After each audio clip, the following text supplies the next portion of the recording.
kênh YouTube Cuba Quốc đảo xinh tươi. Xin chào các bạn. Hôm nay chúng tôi xin thông tin với các bạn hành động mới nhất của Việt Nam nhằm ủng hộ Cuba và yêu cầu Mỹ dỡ bỏ hoàn toàn lệnh cấm vận phi lý và vô nhân đạo đối với Cuba. Chiều ngày 6 tháng 6 năm 2024, tại phiên họp báo thường kỳ của Bộ Ngoại giao, liên quan đến việc Bộ Ngoại giao Mỹ đưa Cuba ra khỏi danh sách không hợp tác đầy đủ với nỗ lực chống khủng bố, người phát ngôn Bộ Ngoại giao Việt Nam Phạm Thu Hằng nói, Việt Nam ghi nhận việc vừa qua, Bộ Ngoại giao Mỹ đã đưa Cuba ra khỏi danh sách những quốc gia không hợp tác đầy đủ về chống khủng bố. Tuy nhiên, cho đến nay thì Mỹ vẫn chưa đưa Cuba ra khỏi danh sách các nước mà Mỹ cho là tài trợ khủng bố. Cùng với cộng đồng quốc tế, Việt Nam kêu gọi Mỹ đưa Cuba ra khỏi danh sách các nước tài trợ khủng bố và gỡ bỏ hoàn toàn lệnh cấm vận chống Cuba. Lập trường nhất quán của Việt Nam từ trước đến nay là ủng hộ mạnh mẽ các nghị quyết của Đại hội đồng Liên Hợp Quốc yêu cầu Mỹ chấm dứt việc bao vây cấm vận chống Cuba. Việt Nam mong muốn Mỹ có bước đi cần thiết để tiến tới bình thường hóa hoàn toàn quan hệ với Cuba, đóng góp vào hòa bình, hợp tác, ổn định và phát triển của khu vực châu Mỹ, Latin, cũng như trên thế giới.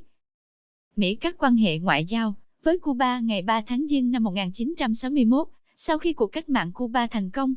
Căng thẳng song phương dịu bớt dưới thời Tổng thống Barack Obama, khi Washington tái lập quan hệ ngoại giao với La Habana và đưa quốc đảo khỏi danh sách tài trợ khủng bố năm 2015.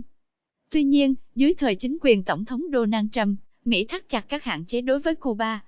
Ngay trước khi ông Donald Trump kết thúc nhiệm kỳ, chính quyền Mỹ đã đưa Cuba trở lại danh sách tài trợ khủng bố vào tháng Giêng năm 2021. Năm 2022, Bộ Ngoại giao Mỹ đưa Cuba vào danh sách quốc gia không hợp tác đầy đủ về chống khủng bố, cáo buộc nước này từ chối hợp tác với Colombia trong dẫn độ một số thành viên nhóm quân đội giải phóng quốc gia. Tuy nhiên, Colombia sau đó rút lệnh bắt với những người này. Ngoại trưởng Mỹ Antony Blinken ngày 15 tháng 5 thông báo loại Cuba khỏi danh sách trên. Mỹ và Cuba cũng đã nối lại hoạt động hợp tác hành pháp vào năm 2023, trong đó có nỗ lực chống khủng bố, ông Blinken cho hay. Báo cáo mới công bố của Bộ Ngoại giao Mỹ được nhiều cơ quan truyền thông ở bang Florida trích dẫn nêu rõ các tình huống dẫn đến việc xác định rằng La Habana không hợp tác đầy đủ trong những nỗ lực này đã thay đổi từ năm 2022 sang năm 2023, và do đó không còn có thể khẳng định là Cuba không hợp tác đầy đủ trong vấn đề chống khủng bố theo luật kiểm soát xuất khẩu vũ khí năm 2023.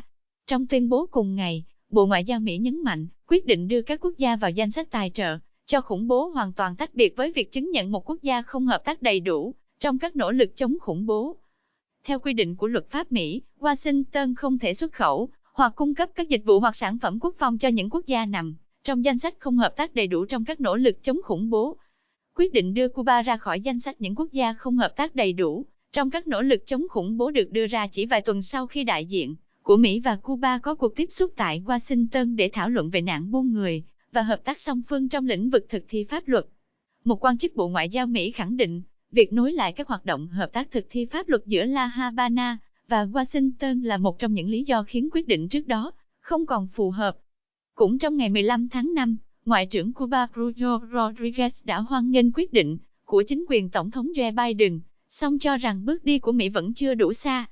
Trên mạng xã hội X, Ngoại trưởng Rodriguez viết, Mỹ đã thừa nhận điều hiển nhiên với mọi người, đó là Cuba hợp tác đầy đủ với những nỗ lực chống khủng bố. Người đứng đầu ngành ngoại giao Cuba cũng hối thúc Mỹ chấm dứt mọi toan tính chính trị trong vấn đề này, cũng như đặt dấu chấm hết cho chính sách chụp mũ bất công đối với danh sách các quốc gia tài trợ cho khủng bố. Kênh có sử dụng tài liệu của báo Nhân dân, Thông tấn xã Việt Nam, báo Quân đội Nhân dân, báo Sài Gòn Giải phóng, báo Tuổi Trẻ, báo Phụ nữ Thành phố Hồ Chí Minh. Chúng tôi chân thành cảm ơn quý cơ quan báo chí đã hỗ trợ chúng tôi hoàn thành video này. Ban biên tập kênh YouTube Cuba Quốc đảo xinh tươi. Hội hữu nghị Việt Nam Cuba Thành phố Hồ Chí Minh. Cảm ơn các bạn đã theo dõi kênh YouTube Cuba Quốc đảo xinh tươi. Nếu các bạn thấy thông tin hữu ích, xin bấm nút like và đừng quên đăng ký để theo dõi các video tiếp theo.